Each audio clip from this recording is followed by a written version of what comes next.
బస్తీ బాట ఒక పేరుతో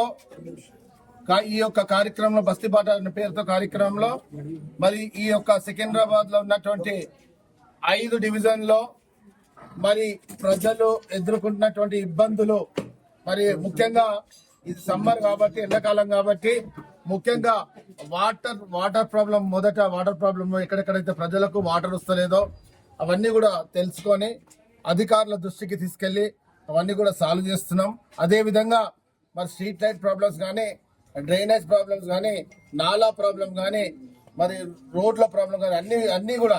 ప్రజలు ఎదుర్కొన్నటువంటి అన్ని కూడా నోట్ చేసుకొని అన్ని డిపార్ట్మెంట్లో అధికారులను కూడా వెంబడి తీసుకొని అవి నోట్ చేసుకుని బడ్జెట్ లేకపోతే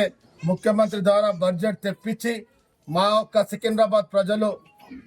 ఎదుర్కొన్న ఇబ్బందులు అన్నింటినీ కూడా తొలగియాలనే ఒక ఉద్దేశంతోనే బస్తీ బాట కార్యక్రమంలో మా నాయకులందరినీ కూడా ఇన్వాల్వ్ చేసి మరి ప్రతి ఆదివారం 2 నుంచి 3 గంటలు మరి పాదయాత్ర చేసి ఈ యొక్క సికింద్రాబాద్ లో ఉన్నటువంటి ప్రాబ్లమ్స్ అన్ని కూడా గతంలో 10 ఏళ్ళు మరి ఇక్కడ పాలించినటువంటి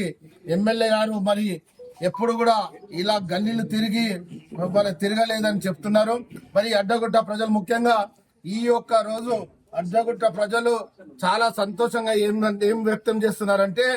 మరి రేవంత్ రెడ్డి గారు ఏదైతే 6 స్కీమ్ల గ్యారంటీలో ఒకటి 200 యూనిట్లు వరకు కాల్చినట్టయితే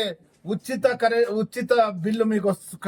బిల్ రాదు అని తెలియజేశాడు. కాబట్టి ప్రతి ఒక్కరు కూడా అడ్డగుట్టలో 200 యూనిట్లు కాల్చిన వారికి బిల్లు లేదు అని ఇది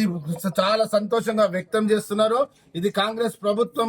ఘనత అని తెలియజేస్తున్నారు. మరి నేను కూడా ఇక్కడ అడ్డగుట్ట లోకల్ బిడ్డను కాబట్టి నా ఒక్క డివిజన్ అడ్డగుట్ట కాబట్టి